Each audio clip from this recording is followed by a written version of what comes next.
Olá, meus queridos amigos. Eu sou Débora Gomes, paciente borderline, diagnosticada em 2013. Estou aqui sempre falando sobre borderline e a galera até quer que eu faça mais vídeo, mas também tem que pensar bem nos assuntos e tem a lerdeza, tá? Você curte, se inscreve, aperta o sininho, esse treco aí. E a gente vai falar sobre problemas de identidade, ou uma pessoa que não encontra sua identidade, ou qualquer questões com identidade, aquela história do quem sou eu, né? Foi uma sugestão de um seguidor que eu achei muito interessante, porque eu não falei desse tema ainda. Porque eu tive que dar uma elaborada aqui na minha cabeça, porque essa questão não é das minhas piores na minha história, tá? Então, só para ajudar vocês a não se sentirem extraterrestres ou se sentirem extraterrestres como eu, que também, que eu me sinto extraterrestre, aqui. Eu adoro caderninhos, né? Fiz aqui meu resumo aqui do que eu quero e fiz isso anteontem, doida para fazer o vídeo. Aí quando eu pego o tablet está sem carga, aí eu vou carregar o tablet. Quando o tablet fica carregado, eu não tô mais com ânimo de fazer o vídeo, aí não faço. Aí ontem acordo me sentindo de uma bosta, exausta, qualidade do sono horrível. Mais uma coisa, tô vendo com a minha psiquiatra, sempre tem, acho que nunca acaba, que você tem que ver com o seu psiquiatra, meu Deus. E aí quando eu melhorei um pouco, tinha que comprar um remédio e fiquei ligando para a farmácia para ver o melhor preço desses trecos caro para burro.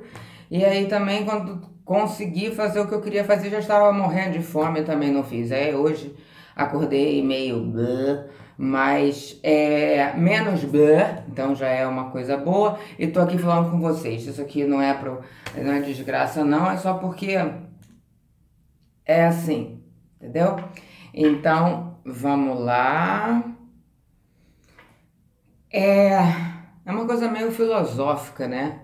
A questão da identidade até. Eu tenho mania de perguntar para minha mãe o sentido da existência. Ela, ai meu Deus do céu, Débora, lá vem você com o sentido da existência. A identidade é um pouco diferente disso, né? Quem nós somos. Mas isso está principalmente ligado, né? Isso está no DSM-5, no sintoma 3, bem claro, né? Um dos sintomas do borderline é a autoimagem ou senso do eu instável. Então pode acontecer de várias maneiras. Você pode ter bem menos isso, você pode ter isso a sua vida inteira. Então o grau que isso acontece, como sempre, varia. Ai, vamos ter postura, né? Varia de pessoa para pessoa. Eu acredito que essa questão da identidade esteja principalmente, não é 100%, né? Porque a mente é uma viagem, né? Acho que a gente não pode botar 100% em nada. Mas em relação aos sintomas do DSM-5, você pode procurar no borderline, vamos repetir, CID, Classificação Internacional de Doenças, número F60.3. DSM-5, o que é? O manual mais recente de psiquiatria. Qualquer dia eu vou estar aqui falando sobre o DSM-6, deve ser. E aí vai atualiza o vídeo por pensamento. Considerando os 9 sintomas do DSM-5 que precisamos ter, 5 ou mais para o diagnóstico, que deve ser dado por um profissional, sempre me repito, eu acredito que esteja relacionado muito fortemente a 3. Obviamente, esse que eu já falei, autoimagem, o senso do eu instável. Sintoma 1, esforços desesperados para evitar abandono real ou imaginário. E o sintoma 7, o calcanhar de Aquiles, que são os sentimentos crônicos de vazio. Ué, então qual foi o raciocínio que eu inventei para pensar nessa questão da identidade? Então, nós temos no borderline uma coisa muito necessária que eu acho que é a grande o sonho do borderline é a necessidade, vou dizer nem vontade, né? A necessidade de não sentir mais dor. Que essa dor veio, aí a gente fala novamente sobre a origem do transtorno, tem questões genéticas, e o borderline, de alguma forma ou de outra, vivenciou traumas maiores ou menores, se é que a gente pode falar isso, traumas psicológicos ou traumas físicos, tudo são traumas, porque a dominação, abuso psicológico, né, é uma desgraça também, e não dá para comparar esse tipo de coisa, o que é melhor, o que é pior. Então, essa necessidade de não sentir mais dor tá no top, né? No top, top, top dos borderlines. Então, uma das maneiras que o borderline busca para não sentir mais dor, juntando, né? Essa dor aí vem do sentimento crônico de vazio e junta também com esse negócio do medo do abandono devido a uma insegurança na sua infância, que pode ter sido por ameaças de abandono, pode ter sido por abandono mesmo, pode ter sido por 500 coisas, inclusive, só falando de infância, né? Em relação a essa questão da autoimagem, o senso do eu instável, a pessoa pode ter crescido de uma maneira que né, as pessoas de maior influência em sua educação colocassem ele, como uma pessoa sem valor, burra, desvalorizando, né? Colocando ali essa pessoa para baixo. Acho que também influencia muito na questão da identidade. Mas então, em relação a tudo isso, como de repente, porque assim, o border começa a sentir isso tudo, como eu comecei a sentir, e não sabe que é isso, né? A gente vive um bom tempo, cada um no seu tempo, um período que a gente só sente essas coisas horrorosas e não sabe de onde vem. Uma das maneiras da gente tentar cobrir, né, essa dor, tentar ter menos essa dor, é buscar a aprovação de todos. Se nós somos aprovados por todas as pessoas, a gente não se sente de repente a merda que falaram que a gente a gente não é abandonado, o nosso vazio fica preenchido e nós criamos a ilusão que nós temos vários relacionamentos legais de diversos tipos, né? Familiares, amizade, afetivo, e a gente está lá sendo aprovado por todo mundo, o que vai dar muita segurança. Muita, né? Aguarde e confie, né? A aprovação de todos é impossível, né? Porque é normal, o que eu botei aqui? É normal que nem todo mundo goste da gente como a gente é. Então, eu tenho meu jeito de ser. Minha mãe fala que eu sou um balde de água fria, eu falo as coisas, eu sou meio doidinha, eu tenho minhas questões, né? Todo mundo tem, por exemplo, a sua maneira de lidar com religião, espiritualidade, a sua questão se quer ter filhos ou não, e todas as outras questões que têm a ver com a nossa sociedade, né? Então tem gente que vai gostar de repente de quem se enquadra certinho nos moldes sociais, tem gente que só vai ter a simpatia ou não simpatia, blé. Só sei que é completamente impossível você agradar todo mundo. Alguém vai te achar, tipo, chato, sem graça, né? Não, não dá, não dá, não dá, não dá. Matematicamente, estatisticamente impossível. Mas o border continua querendo a aprovação de todo mundo, né? Porque aí aquelas ilusões que eu falei antes, elas ficam na cabeça dele e de repente ficam mais protegidos, né? Então, se você quer agradar todo mundo, a aprovação de todo mundo, o que você vai fazer? Criar diferentes identidades. Porque você não vai agradar a todo mundo com a mesma identidade. Então, com isso, você já está buscando a aprovação de todos com diferentes identidades. Se você tem diferentes identidades, né? Pensa só. Qual é a minha? Bom, Se nós temos diferentes identidades, naturalmente a gente vai criar o quê? Construir o quê? Relacionamentos frágeis. Como é que eu coloquei aqui? É que essa identidade inventada, ela pode estar sendo muito inventada, menos inventada, mas ela é inventada para agradar o outro e não perdê-lo, e ouvir coisas boas, etc. Ela precisa ser mantida para esse relacionamento continuar. Porque quem sabe, se essa pessoa resolve largar essa identidade inventada e ficar com o seu eu verdadeiro, que é a viagem mais difícil, né? Vamos combinar. A viagem mais difícil é a viagem para dentro, a gente saber o que a gente é, o que a gente quer de verdade. Mas vamos supor que a gente saiba, que é difícil, principalmente com transtorno de personalidade. Transtorno de personalidade. Então, existe uma dificuldade aí de saber quem sou eu, né? Se você tentar se colocar nesse eu verdadeiro, ou de repente tentar se aproximar desse eu verdadeiro da maneira que você conseguir na tua bagunça que tiver nesse momento, esse eu verdadeiro ou quase eu verdadeiro, ou tentativa de ser mais eu, pode não se enquadrar no relacionamento que começou a existir porque você inventou o eu, né?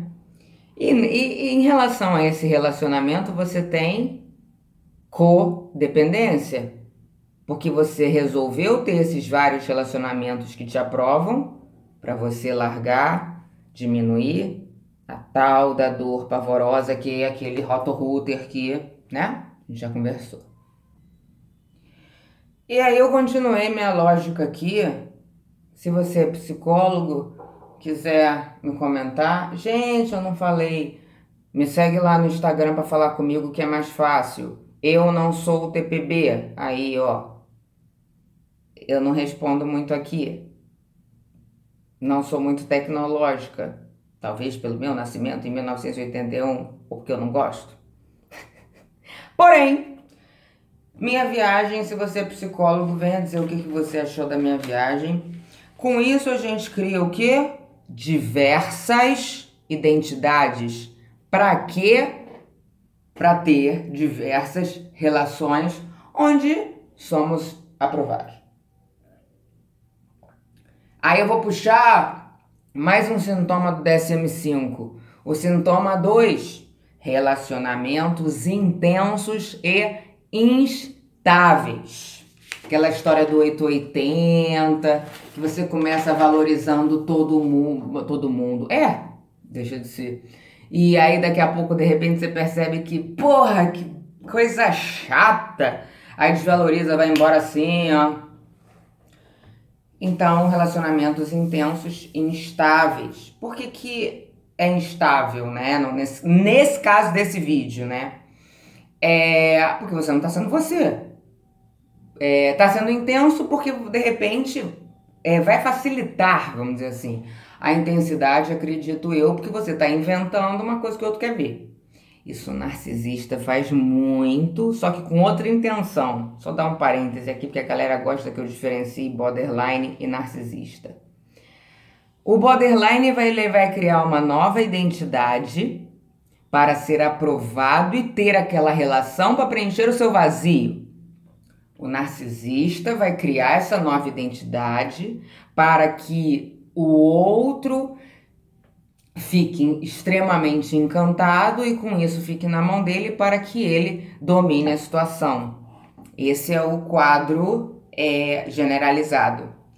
Se você tem diversas identidades, obviamente você vai ter maior dificuldade para o autoconhecimento. Porque eu não estou falando de diversas identidades do ator, da Globo, de Hollywood, seja lá do que for, que ele pega o seu papel e vai fazer a novela. E aí ele entra nessa identidade na hora da novela, do filme, da série. Não.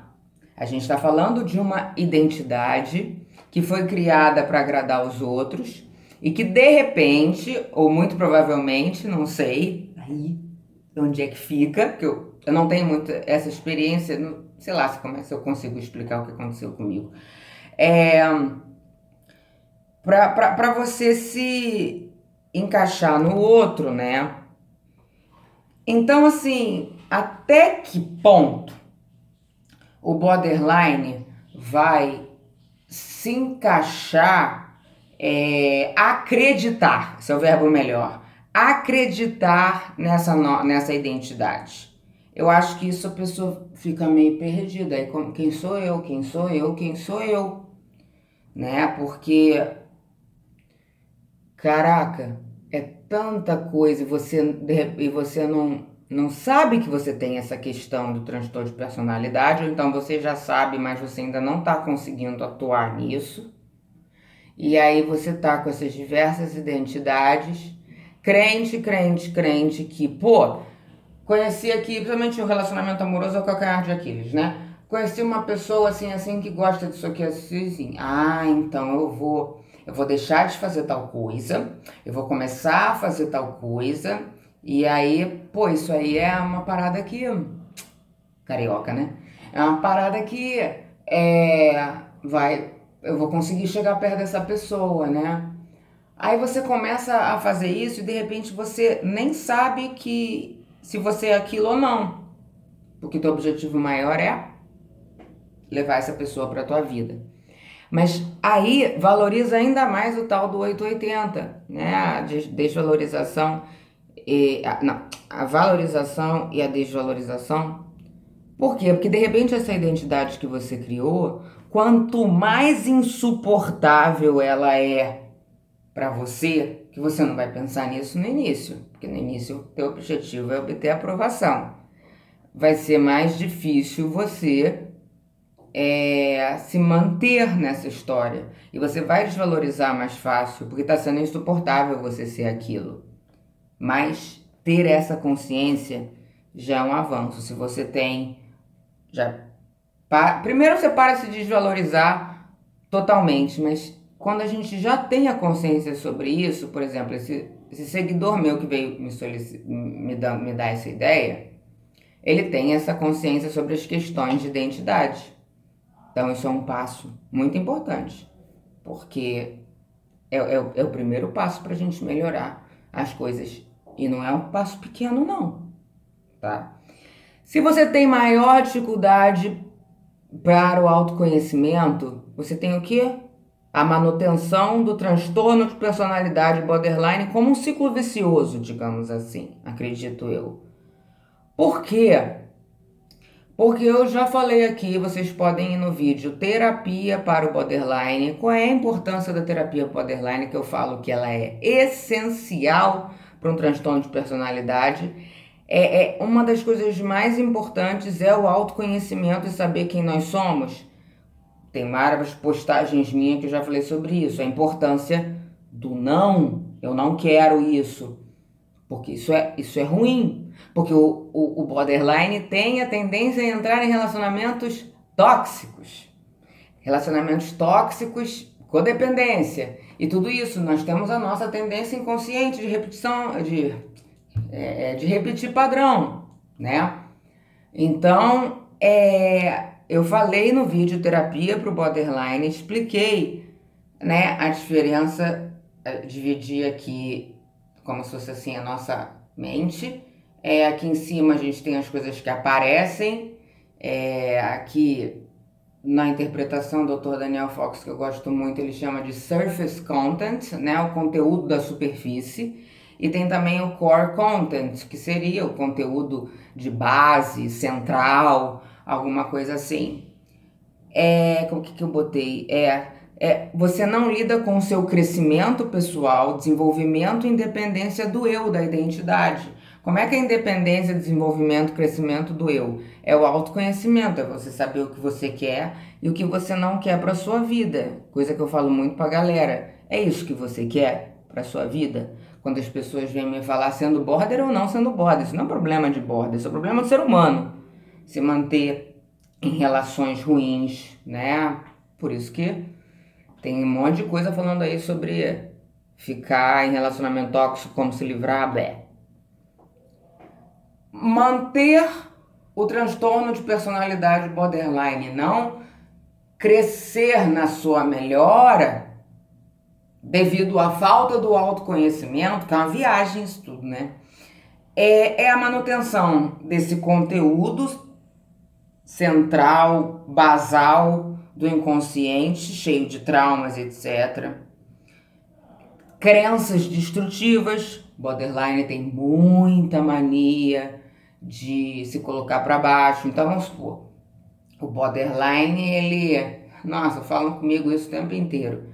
É, a pessoa quer muito, quer muito, quer muito conseguir tal coisa, falar tal coisa, resolver tal coisa, e tá se sentindo mal, tá agoniada. Ela vai uma bela hora, demora um pouquinho às vezes e consegue.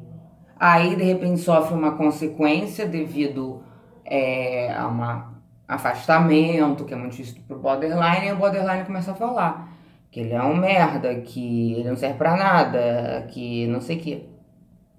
E nesses casos eu tento falar para as pessoas que não, olha só, você conseguiu fazer o que você tinha dificuldade, mas o borderline ele passa, né, o marcador de texto, se é que a galera ainda usa isso, né? Um marcador amarelinho na parte ruim. Eu também. De repente eu falo que eu sou inútil, que eu não sirvo para nada, que o mundo ia ser melhor sem mim, que as pessoas que estão próximas de mim, eu sou um peso na vida delas e é melhor eu desaparecer. Seria a maioria, então me leva logo e me interna num hospital psiquiátrico porque as pessoas ao meu redor vão ter paz. É tipo, daqui a pouco eu vejo que eu não sou tão inútil assim, ou de repente eu não seja inútil. Mas é complicado. Então, esta viagem toda, vamos lembrar que o que eu botei como título aqui? É necessidade de aprovação de todo mundo. Vocês sabem por quê. Com isso você tem diferentes identidades, né? Aí você tem essas identidades, elas são muitas para encaixar em todo mundo. Devido a isso, você tem uma maior dificuldade para o autoconhecimento e o encontro do seu eu, que é a sua identidade, que você está com problema. Isso gera a manutenção do borderline, porque não te dá a força de você afirmar o seu eu. E o que é a manutenção do borderline? A manutenção dos sentimentos horríveis, pavorosos, causados pelo nosso conteúdo basal, inconsciente, traumas, crenças destrutivas. Se lembra por que você fez esse primeiro aqui? Buscou a aprovação de todo mundo? Para diminuir a dor. Falei lá no início. Aqui no final, a tua atitude está fazendo você manter o TPB e com isso manter o quê? A dor. Então a gente tem aí, ó, um ciclo vicioso. Que viagem, né? Nossa. Eu espero que vocês tenham me acompanhado nisso e que a minha viagem tenha valido alguma coisa, porque eu fiquei pensando sobre isso e inventei essa bagaça. Pois é. Em questão de identidade, só para constar aqui, eu não foi um dos temas piores para mim, não. Essa questão do sintoma 3, autoimagem e senso do eu instável, ela sempre tocou em mim em termos de qual é a minha utilidade para o mundo, se eu sou uma merda ou não e tudo. E aí, com essa coisa do border, em alguns momentos eu me achava a última bolacha do pacote, tanto que muita gente fala que eu tenho um jeito de metido e um olhar de arrogante. Aí eu deve ter uma cara de que eu me acho o máximo, né? Mas não. Então, gerava mais ou menos em torno disso. Não na criação de várias pessoas para agradar várias pessoas, assim. Se eu disser que meu comportamento era de ficar agradando todo mundo, é uma grande mentira, porque o ser da antipatia e da sinceridade com estabefe verbal na cara tá aqui. Agora eu tento suavizar e que bom que acho que eu tô conseguindo para falar com a galera, porque eu não quero... Enfim, tô conseguindo fazer meu caderninho aqui com os vídeos, tô seguindo bonitinho, que eu adoro caderninhos com adesivos. Sei lá, vai que um dia eu consigo completar o caderno, aí eu vou chegar para vocês e vou falar... Quem der o maior lance vai levar o caderno autografado. Tá vendo? Minha identidade tá exacerbada. É um caderno, mas ainda falta muito, tá? Acho que de repente daqui a uns 4 anos. Gente, vou parar de falar besteira. Eu adoro vocês. Até a próxima. Não se esquece de curtir e tá lá no Instagram, @EuNãoSouTPB. Um beijo e vamos encontrar o nosso eu. Quem gostou, gostou. Quem não gostou, não gostou. Desde que a gente não faça mal a ninguém, a gente não está causando problema nenhum. E principalmente se a gente for independente. Aí que ninguém pode falar nada mesmo, tá? Mua!